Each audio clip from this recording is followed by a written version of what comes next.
Yo, what's up guys? This is an in-depth guide for Jinwoo on the new solo leveling Arise game. Currently, it's still in early access, but it does come out soon in May, so super excited for that.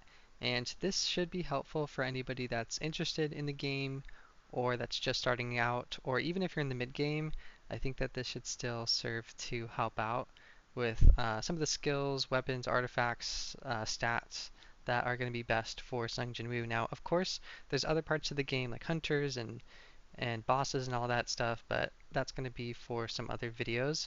Right now we'll talk about all the things here on screen. There are a couple of things I wanted to mention really quickly. I am level 57, so I'm not quite at the end game, but I am a decent way through. And the other thing is that I am free to play, so haven't spent any money, at least not yet, but maybe when the game drops I might spend a little bit. But even with not spending, I think I've got some pretty good stuff so far. Diving into stats first, this might change throughout the game. You probably want to start out with a different build.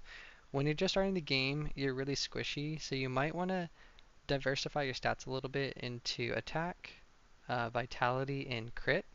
But once you start playing, getting better gear, and progressing through the game, you can go ahead and drop the vitality stat and then basically just go damage. So right now I'm more like mid slash end game, so this is a little bit different than what you do early on.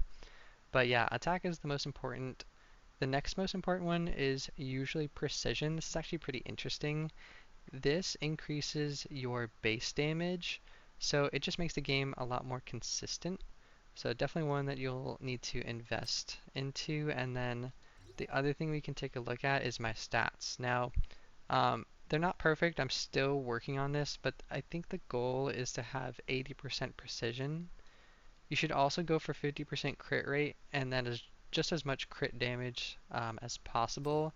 This is mostly going to come from your artifacts, which I'll circle back to this, but basically on these artifacts you're going to want these crit hit rolls as well as crit hit damage. If you get lucky and get some good rolls on pretty much like all your gear here, that is going to make it so you can slowly drop down and like get rid of the crit here so you can invest more in attack and whatnot. So that's the idea there for stats. Now going into skills, this is I guess a little bit different. It really depends on who you're fighting, so like which boss or which enemy you're going against. There's going to be certain bosses that have a break bar. For those bosses, you're going to want these break abilities that it's going to bring that bar down and you're going to do a lot more damage that way. But if you're fighting something and it does not have a break bar, then you can just go straight DPS and use something else. For example, probably what I would recommend for this is Death Stance as well as Multi-Strike. This is for break.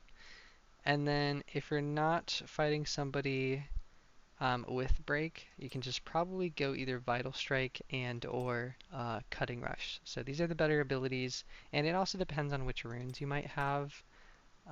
For example, or just if you don't know, you do fuse runes here, and they're RNG, so might get lucky, might get unlucky, but that's just how the runes work in the game. And then there's obviously certain bosses that are weak to certain attributes. So for example, if I go into the story here and I want to fight Egress here, I believe in the story he is weak to light. So basically what I would do for my weapons here is that I would switch to like a light weapon and equip that. So, and you also have runes that have different, kind of attributes as well. So there's like water, fire, dark, light. So it does play a part in how you build your gear. Going back to Sungjin Woo, we can go over the Blessing Stones next. This kind of depends on which ones you have, and I don't really have that many anyways, so I'm just using the Cheat Death, which if you die, you just get brought back to life. And then I'm also using Monarch's Domain, which is just helpful for your shadows, does a little bit more DPS. There's this one as well, but it only takes effect if you're low HP, so it doesn't always apply. And the same idea with this one. This one's very similar to Glass Cannon, so when you get weak, you deal more damage, but If you're just like at 100% HP, if you don't get hit, then it doesn't really apply. So I think that these are probably just a little bit better. So I would use these for now unless you get something else.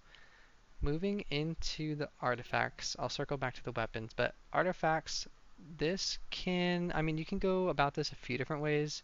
Right now, I'm kind of like have a mismatch set, but I will tell you the best sets in the game. One of the better sets in the game, it's going to be the high ranking demon set. So this gives you your power gauge bar, which is basically like how fast you build your ult and stuff like that. So this is one of the better sets. Now it's probably a little bit better on Sung Jinwoo, but if you're not running it on Sung Jinwoo, that's okay as long as you have it on one of your hunters. So I don't have it on Sung Jinwoo, but I have it on Emma here. I've yeah, gotten a little lucky with some of the dupes here, but so she has this, so that increases for my whole team, increases the power gauge. And you could also run it on Sung Jin Woo if you want to. Now I know that there's a couple other good sets that I'm trying out right now. For the hard leather, this just straight up gives you crit, so not a bad one. This one's not terrible either. The only reason why I'm using the Dragon Knight set is because this just high rolled. It's just legendary and it rolled crit rate, so I was like, well, may as well use it. So that's what I'm using here on the left hand side. In terms of jewelry, the best set is going to be Beast. I mean, I don't think there's really a debate on this. This just gives you straight up stacking attack damage, so Beast is going to be the way to go for Sung Jin Woo. Now, for your hunters, you could put, you could do Beast set, or if you don't have all that gear, there are a couple of other decent ones. I think the Aquamarine's pretty good, so when you tag out, it does increase damage, so that's not bad. Behemoth is okay, and then I think the other one that's decent is the Skeleton set. So any of these I would recommend, and they'll work all right. So going back to Sung Jin Woo, I can talk about the weapons. I think that this is pretty much the last thing here. Now, there is an there's multiple different RNG aspects of the game. So for weapons, you go ahead and you draw them. It's just here in the shop area. And there's a certain percentage of like the chance that you'd get these, but I'll just say like the best ones. Shadow Scythe is good.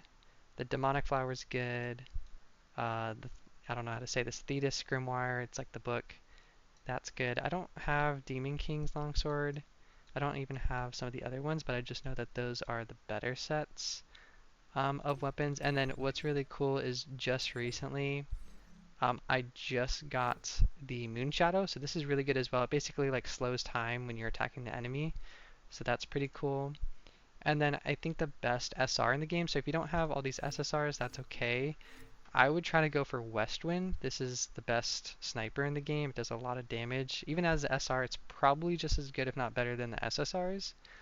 And then this is good as well, especially against like Egress in the story mode or some of the other bosses that are light. So yeah, these are the weapons, and just kind of, I think the main thing to pay attention here is just if you're free to play, you're definitely limited by resources. So you have to be careful how much gold you're spending, and I would just kind of pick and choose wisely which weapons you want to invest into. I would diversify this because there's different, obviously, boss types for like dark, green, light, etc. So just make sure you have something for every boss, and I think you'll be pretty much good to go. Last thing before I forget, the weapons also do have these skills here. I think for the scythe, I've leveled this one up. I'm not exactly sure what's best here, but I think that just kind of pick and choose like your most popular ones that you're using. So like the scythe, I pretty much almost always use this. I don't think I've leveled up the sniper, but you could level this up. Moon Shadow you could do as well. I'm just, again, limited by resource as free to play, so haven't done too much here, but yeah, just keep that in mind. And I think that's pretty much it for the most part. I hope that this guide was helpful, and I will have more content coming out. I'm uploading to TikTok, YouTube, I'm streaming on Twitch, so really on the grind here and appreciate all the love and support. So yeah, thanks again, and catch you guys next time. Peace.